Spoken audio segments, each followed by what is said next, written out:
আজি আৰু এটা নতুন ভিডিঅ' লৈ আহিছোঁ আপোনালোকৰ মাজলৈ। আজি বেংকিঙৰ এটা ভিডিঅ' দিম, কেনেকৈ মক টেষ্ট ছল্ভ কৰিব লাগে। যিহেতু IBPS আৰু SBI পিঅ'ৰ নটিফিকেশ্যন আহি গ'ল আৰু চবেই হয়তো প্ৰিলিমছৰ কাৰণে পূৰা ধুনীয়াকৈ প্ৰিপেৰেশ্যন কৰি আছে। আমাৰ অসমীয়াত ইমান গাইডেঞ্চৰ ভিডিঅ' নাই, সেইবাবে মই বেংকৰ কেইটামান ছিৰিজ বনাই আছোঁ। আৰু মোক আপোনালোকে যদি ছাপোৰ্ট দিয়ে আৰু ভাল লাগিব, আৰু ভিডিঅ' বনাই যাব পাৰিম। অলপমান ছাবস্ক্ৰাইব কৰি দিব, অলপমান শ্বেয়াৰ কৰি দিব। মই নিজে যিহেতু 3টা বেংক এক্সাম ক্ৰেক কৰিছিলোঁ, গতিকে আপোনালোকক গাইডেঞ্চ দিবলৈ পাই মই নিজৰো ভাল লাগে। আজি মই এটা ভিডিঅ'ত এইটো ক'ম যে যিটো এনেই প্ৰিলিমছ এক্সাম দিব গৈ আছে, তাৰ বাবে মক টেষ্ট আমি কেনেকৈ এটেম্প কৰিব লাগে। কাৰণ মক টেষ্ট ডাইৰেক্ট যদি কৰি থাকে, কিমানটা কৰিব লাগে ডেইলি, কেনেকৈ কৰিব লাগে, ক'ৰ পৰা কৰিব লাগে, কিমান আমি ট্ৰাই কৰিম, কিমান আমি টাৰ্গেট কৰিম, মক টেষ্ট আমাক কৰি হোৱা নাই কেনেকৈ কৰিম, ফ্ৰীতে ক'ত পাম মক টেষ্ট, গোটেইখিনি বস্তু মই আপোনালোকক জনাই দিম। ভিডিঅ'টো আৰম্ভণিতে কৈ থওঁ, মোৰ নাম সুজিত কুমাৰ নাথ হয়, and I have crack 3 bank exams and I M A BTech from NIT Silchar. আৰু ষ্টাৰ্ট কৰিছোঁ। প্ৰথম কথা, আমি SBI আমি টাৰ্গেট কি কৰিম, SBI PO আৰু IBPS PO, কাৰণ আগত দুটা এক্সামেই আহি আছে। তো আমি এই দুটা এক্সামেই টাৰ্গেট কৰি আছোঁ, হয়নে? এই দুটা এক্সামেই আমি টাৰ্গেট কৰি আছোঁ। এতিয়া এই দুটা এক্সাম দিবলৈ যোৱাৰ আগতে, মক টেষ্ট দিয়াৰ আগতে আমি জানিব লাগিব এই এক্সাম দুটাৰ পৰা প্ৰিভিয়াছ ইয়েৰ কাট অফ কিমান আহিছিলে। সেইটো হিচাপত আমি নিজকে সেইটো কাট অফ পাৰ কৰিবৰ কাৰণে আমি চেষ্টা কৰিম। আৰু এটা কথা সদায় মনত ৰাখিব, আপুনি লাগিলে OBC হওক, আপুনি লাগিলে জেনেৰেল হওক, SC ST হওক, ন' মেটাৰ, আপুনি সদায় টাৰ্গেট কৰিব জেনেৰেলৰ কাট অফটো। ঠিক আছে? সদায় নিজকে জেনেৰেলৰ কাট অফতকৈ ওপৰত লৈ যাবলৈ চেষ্টা কৰি থাকিব। মই নিজেও সেনেকৈ, মই বাৰু OBC আছিলোঁ। OBC জেনেৰেলৰ একো কাট অফৰ ডিফাৰেঞ্চ ইমানো নাথাকে বেংক এক্সামত, মানে 0.5 বা কিছুমানত 0 তেনেকুৱা থাকে কাট অফ ডিফাৰেঞ্চটো। তো আপুনি এতিয়া মই জেনেৰেলৰ কাট অফ লৈ আহিছোঁ, ঠিক আছে? যোৱা বছৰ 61.75, তাৰ আগৰ বছৰ 59.25 SBI POৰ কাৰণে, SBI PO প্ৰিলিমছৰ। তাৰ আগৰ বছৰ 59.5, তাৰ আগৰ বছৰ 63, তাৰ আগৰ বছৰ 58। তাৰমানে 61 হায়েষ্ট কিমান হৈছে 63, মানে 60ৰ পৰা 63 সেনেকুৱাই অলমষ্ট আহি আছে, হয়নে? আমি যদি চাওঁ, তো আপোনাক যদি মই কওঁ আপুনি কিমান টাৰ্গেট কৰিব মক টেষ্ট দিওঁতে, if you are a beginner, তেনেহ'লে আপুনি নিজক চাওক, আমাক টাইম লাগে চবৰে। তো আপুনি কি কৰিব, SBI POৰ যদি আপুনি মক টেষ্ট দি আছে, আপুনি এতিয়া কি কৰিব, ফাৰ্ষ্ট অফ অল প্ৰথম বিগিনাৰ আপুনি যদি হয়, কি কৰিব, 60 টাৰ্গেট কৰক। 60 যদি বিগিনাৰ হয়, আপুনি 60 যেনে তেনে পাৰ কৰিবলৈ চেষ্টা কৰক। যদি আপোনাৰ অলপমান দিন প্ৰিপেৰেশ্যন হৈ গ'ল, বা বিগিনাৰ হৈ 60 টাৰ্গেট কৰিলে, এসপ্তাহমান তেনেকৈ কৰিলে, তাৰপিছত আপুনি মিডিয়াম ৰেঞ্জত গুচি যাব। তেতিয়া আপুনি কিমান টাৰ্গেট কৰিব জানেনে? 65 to 70, সেইটো ৰেঞ্জত আপুনি টাৰ্গেট কৰিব। তাৰপিছত মানে একবাৰ এডভান্স লেভেলত গুচি যোৱাৰ পিছত পৰীক্ষাৰ এসপ্তাহ 10 দিন আগৰ পৰা আপুনি 70 টাৰ্গেট কৰি মক টেষ্ট দিয়ক। ঠিক তেনেকৈ IBPS PO যদি কোনোবাই প্ৰস্তুতি চলাই আছে 100 মাৰ্কছৰ ভিতৰত, আমি কাট অফ যদি চাওঁ, জেনেৰেলৰ কাট অফ যোৱা বছৰ আছিলে মাত্ৰ 48.5। বহুতে ভাবে ইমান কম কাট অফ কেনেকৈ, বেংক এক্সাম হয়, বেংক এক্সাম ইমান টান বুলি চবেই ভাবে, ইমান কম কাট অফ। মই নিজে IBPS SO ক্ৰেক কৰিছিলোঁ, মই নিজে IBPS ক্লাৰ্ক ক্ৰেক কৰিছিলোঁ, RBI ক্ৰেক কৰিছিলোঁ। আপোনালোকে ভাবিব পাৰে ইমান কাট অফ কম কেনেকৈ, কিয় জানে? বহুত টান প্ৰশ্ন আহে, PO লেভেল হয়। POত প্ৰিলিমছত ইমান টান প্ৰশ্ন আহে, ল'ৰা ছোৱালীয়ে কৰিবই নোৱাৰে, সেইটো কাৰণে কাট অফ কমি যায়। তো এক্সামটো যেতিয়া টান আহে ন, আপুনি ডিম'টিভেট নহ'ব যে ইমান টান আহিলে মই কৰিবই নোৱাৰিলোঁ। এইটো ভাবিব, আপোনাৰ যদি প্ৰিপেৰেশ্যন 100% হয়, তাৰমানে আপোনাৰ বেয়া হৈছে, মানে ভাৰতৰ চব ল'ৰা ছোৱালীৰে বেয়া হৈছে। মই বহুতকেইটা কম্পিটিটিভ এক্সাম ক্ৰেক কৰিছোঁ। মই NIT শিলচৰত পাইছিলোঁ, JEE মেইনছ, আমাৰ বাৰত বহুত বেয়া প্ৰশ্ন আহিছিলে। তো কি হৈছিলে তেতিয়া? কাট অফ বহুত কমি গ'ল। বহুত ল'ৰা ছোৱালী এনেকুৱা আছিলে, ভাল ল'ৰা ছোৱালী, সিহঁতে ভয় খাই গ'ল, ইমান টান প্ৰশ্ন আহিছে, আমি কৰিবই নোৱাৰিম। ঠিক তেনেকৈ IBPSৰ যিকেইটা এক্সাম দিছোঁ, IBPS SOত আই থিংক প্ৰিলিমছত টান আহিছিলে, বহুতে ভয় খাই গ'ল, কিন্তু কাট অফো কমি গ'ল সেইটো হিচাপত। মই সেইটোৱে ভাবোঁ, মোৰ যদি বেয়া হৈছে, ভাৰতৰ চব ল'ৰা ছোৱালীয়ে বেয়া হ'ব, কাৰণ মোৰ প্ৰিপেৰেশ্যন 100%, মোৰ সেইটো নিজৰ কনফিডেঞ্চ আছে। আপুনি সেই কনফিডেঞ্চটো নিজৰ বিল্ড কৰক ফাৰ্ষ্ট। 48.5 আহিছে, তাৰ আগৰ বছৰ 55, অলমষ্ট 49.75, তাৰপিছত 50, 58, তাৰমানে 60ৰ ওপৰত যোৱা নাই। তাৰমানে IBPS PO যদি আপুনি মক টেষ্ট লগাই আছে, ফাৰ্ষ্ট আপুনি টাৰ্গেট কৰক 50, ঠিক আছে? বিগিনাৰ হিচাপে টাৰ্গেট কৰক 50 তাৰপিছত আপোনাৰ 55 লৈ নিয়ক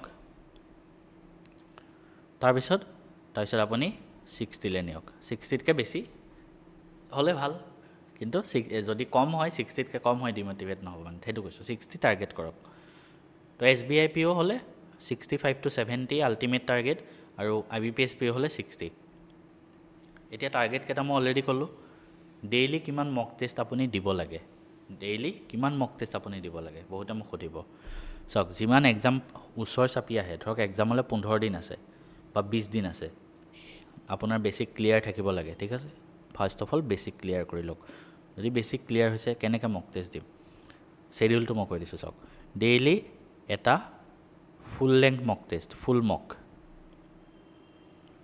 ফুল লেংথ মক টেষ্ট কমপ্লিট 1 ঘণ্টা বহি লওক লেপটপত মক টেষ্ট লগাওক ফুল লেংথ ঠিক আছে এইটোত ধৰক আপুনি 1 ঘণ্টা মক টেষ্ট দিব প্লাছ 1 ঘণ্টা এনালাইচিছ কৰিব 2 ঘণ্টা গ'ল তাৰপিছত ডেইলি 3টা ছাবজেক্ট থাকে 3টা ছাবজেক্টৰে এটা কি দিব মেথছ ইংলিছ ৰিজনিং 3টাৰে এটা ছেকশ্যনেল মক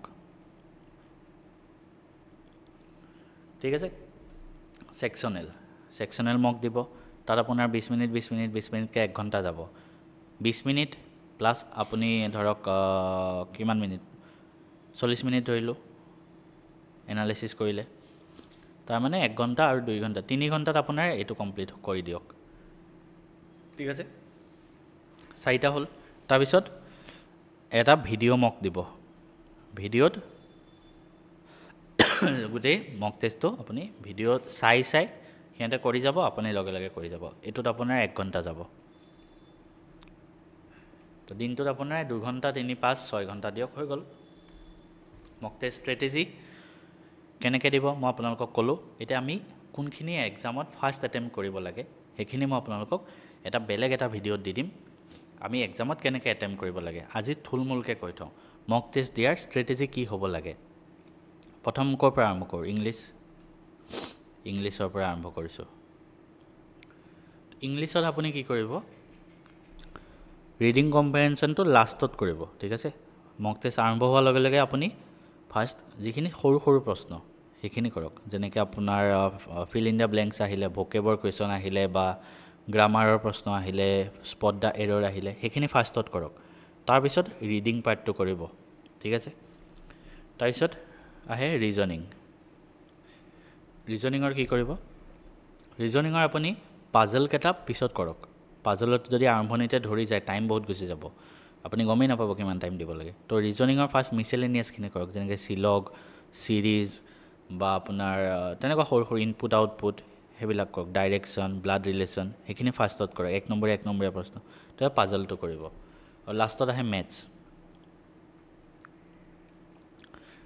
মেথছৰ যদি মই কওঁ কেনেকৈ এটেম্প্ট কৰিব মেথছৰ DI আৰু এৰিথমেটিক পিছত কৰক মই চিৰিয়েলি কৈ দিছোঁ মেথছত চিম্প্লিফিকেশ্যন এপ্ৰক্সিমেশ্যন কোৱাড্ৰেটিক নম্বৰ চিৰিজ এইখিনি ফাৰ্ষ্টত ফ'ল' কৰক তাৰপিছত আপুনি সেইখিনি কৰি হৈ গ'ল তাৰপিছত আপুনি এৰিথমেটিকত যাওক DI আৰু এৰিথমেটিক দুটা ঠিক আছে যোনটো আপোনাৰ সহজ লাগে সেইটো কৰিব আপুনি যোনটো ভাল পায় প্ৰশ্ন কাকতখনত কিন্তু ফাৰ্ষ্টত DIটোৱে আহিব আপুনি স্কিপ কৰি গৈ থাকিব একেটা এৰি গৈ মনত থাকিব একেটা এৰি গৈ আছোঁ তাৰপিছত চিম্প্লিফিকেশ্যনখিনি কৰিলে স্পীড মেথছ তাৰপিছত মোৰ সহজ লাগে ধৰক এৰিথমেটিক তো এৰিথমেটিক কৰিলোঁ লাষ্টত DI কৰিলোঁ সেইটো হিচাপে আমি ফ'ল' কৰিম কাৰণ সদায় মনত ৰাখিব এক্সামত PO হয় PO প্ৰিলিমছ হয় আমি 100% কৰিব নালাগে ইয়াত যদি ক্লাৰ্ক প্ৰিলিমছ হ'ল হয় মই তেতিয়া ক'লোঁ হয় গোটেইখিনি এটেম্প্ট কৰিব লাগিব বাট PO হয় কিমান কাট অফ যায় আপুনিও দেখিলে IBPS PO 60 টাৰ্গেট কৰিলে হ'ল 100ৰ ভিতৰত যদি আপুনি 100 কৰিব চেষ্টা কৰি থাকে আপোনাৰ 60ও কৰা নহ'বগৈ ইমান টান প্ৰশ্ন আহে গতিকে ৰাইট ষ্ট্ৰেটেজিত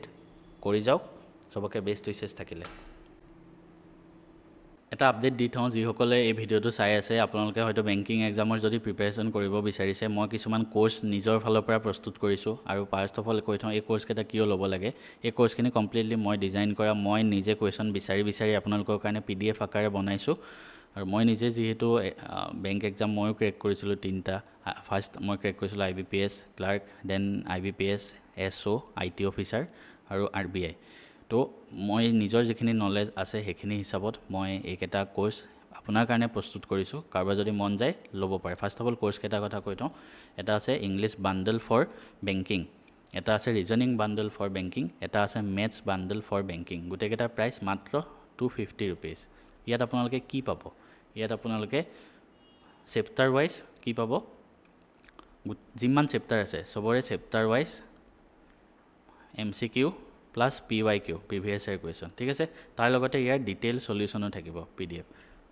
প্ৰত্যেকটো চেপ্টাৰ আপোনালোকে প্ৰেক্টিছ কৰিবৰ কাৰণে য'ৰ ত'ৰ পৰা বিচাৰি ফুৰিব লাগে। তো এগালমান এটা ছাবজেক্টৰ কমেও 10,000টা আপোনালোকৰ MCQ আছে পাৰ ছাবজেক্ট, ঠিক আছে। এটা ছাবজেক্টত 249। ইয়াৰ উপৰি আপুনি মেথছৰ কোৰ্চটোত নিউ পেটাৰ্ণৰ DI পাই যাব এক্সট্ৰাকৈ। ইংলিছৰ কোৰ্চটো আমাৰ বেংকিঙত বেছিখিনি ৰিডিং কম্প্ৰেhensionে আহে। তো ইয়াত 100 ছেট 100টা ছেট আপোনালোকৰ RCA দিছোঁ, সিমানখিনি প্ৰেক্টিছ কৰিলে হৈ যাব, এগালমান আছে। ৰিজনিঙত স্পেচিয়েল ফিচাৰ এইটোৱে যে 1000 পাজল আছে, 1000 পাজল এক্সট্ৰাকৈ আছে। চেপ্টাৰ ৱাইজ বস্তুটো আছেই, তাৰ উপৰি এইখিনি এক্সট্ৰা বস্তু আপুনি কোৰ্চকেইটাত পাই যাব। কি আছে মই আকৌ এবাৰ দেখাই দিছোঁ চাওক। ইংলিছৰ সেনেকৈ 14টা চেপ্টাৰৰ, তাৰপিছত 100টা ৰিডিং কম্প্ৰেhension। ৰিজনিং 1000টা পাজল। মেথছৰ বেলেগে চেপ্টাৰ ৱাইজ MCQ আৰু নিউ পেটাৰ্ণ DI বেলেগে। তো পাৰ ছাবজেক্ট 10,000 MCQ। আৰু এই গোটেইখিনি যদি আপুনি একেলগে ল'ব বিচাৰে এটা বান্ডলতে, বেংক মহা বান্ডল বুলি, সেইটো জাষ্ট 479। কাৰণ চবেই ল'ব বিচাৰে, তো এইটো মই একেবাৰে কম দাম ৰাখি দিছোঁ 479 ৰুপিজ। এটাত 249কৈ আছে ছাবজেক্ট ৱাইজ ল'লে, 3টা ল'লেতো আপোনাৰ বেছি হৈ যাব, 750তকৈ অলমষ্ট 750 হৈ যাব। তো সেইটোকে মই কম দামত 479ত 3টা ছাবজেক্ট, ইয়াত আপুনি মেথছ, ৰিজনিং, ইংলিছ যিখিনি ক'লোঁ সেই গোটেইখিনি ইয়াত ভিতৰতে পাই যাব। আৰু ইয়াৰ ফিচাৰ এইটোৱে যে ইয়াত আপুনি মক পেপাৰ পাই যাব এক্সট্ৰাকৈ। তো আই হোপ এইটো লোৱাটো বেছি ভাল, কাৰণ ইয়াত মক টেষ্টৰ পেপাৰ আছে 25টা, ঠিক আছে। মক টেষ্টৰ পেপাৰ যদি কোনোবাই বেলেগে ল'ব বিচাৰে সেইটোও মই বেলেগকৈ ৰাখিছোঁ। সেইটো আপোনাৰ জাষ্ট 199 25টা মক পেপাৰ পাই যাব পিয়'ৰ কাৰণে হা। মই ইয়াত ক্লাৰ্কৰো বাৰু এড কৰিম পিছত। পিয়'ৰ কাৰণে 25টা মক পেপাৰ, তাৰে 10খন প্ৰিলিমছৰ, 15খন মেইনছৰ। মই অলপ আগত যিখিনি কোৰ্চ ক'লোঁ সেইখিনি মেইনছৰ কাৰণেও হৈ যাব, সেই PDFখিনি ল'লে প্ৰেক্টিছৰ কাৰণে এনাফ। আৰু মই নিজে যিহেতু মেথছখিনি বেছি ভালকৈ পাৰোঁ, মোক যদি ইংলিছ পঢ়াব দিয়ে মই পঢ়াব নোৱাৰিম, কিন্তু মেথছ যদি পঢ়াব দিয়ে বা ৰিজনিং পঢ়াব দিয়ে মই পঢ়াই দিব পাৰিম ধুনীয়াকৈ। তো সেইটো কাৰণে মই মেথছৰ ধুনীয়াকৈ মই এক্সপ্লেইন কৰি বুজাই ভিডিঅ' আকাৰে এটা কোৰ্চ প্ৰস্তুত কৰিছোঁ, সেইটো জাষ্ট 1500 টকা। আৰু এই যিমানবিলাক কোৰ্চ হ'ল গোটেইখিনি লাইফ টাইমৰ কাৰণে আপুনি পাই যাব। আৰু এই কোৰ্চটোত 1500 টকাত আপুনি গোটেইখিনি পাই যাব। আপোনাৰ MCQ চেপ্টাৰ ৱাইজখিনিতো মই বান্ডেলখিনি থাকিবই প্ৰেক্টিছৰ কাৰণে। তাৰোপৰি ভিডিঅ', এইখিনি হ'ল ভিডিঅ', 5টা ভিডিঅ' স্পীড মেথছৰ, এৰিথমেটিকৰ 13টা, DIৰ 5টা, আৰু ইয়াত এড হৈ গৈ থাকিব যিমান দিন হৈ থাকিব। তো কম দামত থাকোঁতে গোটেইখিনি কোৰ্চ লৈ লওক, আপোনাৰ নিজৰে ভাল হ'ব। ল'বৰ কাৰণে আপুনি কি কৰিব, মেথছ এণ্ড ফিজিক্স হাব সেই এপটো ডাউনলোড কৰি লওক, ঠিক আছে। মেথছ এণ্ড ফিজিক্স হাব সেই এপটো ডাউনলোড কৰি ডেছক্ৰিপশ্যনত লিংকো দিয়া থাকিব। আপুনি এপটো ডাউনলোড কৰি বেংক SSC বুলি এটা ফ'ল্ডাৰ থাকিব, সেই ফ'ল্ডাৰটোত গ'লে আপুনি বাই কৰি ল'ব পাৰে, অথবা আপোনালোকৰ সুবিধাৰ কাৰণে ডেছক্ৰিপশ্যনত ধুনীয়াকৈ লিংক দি থৈ দিম, তাৰ পৰা বাই কৰি ল'ব পাৰে।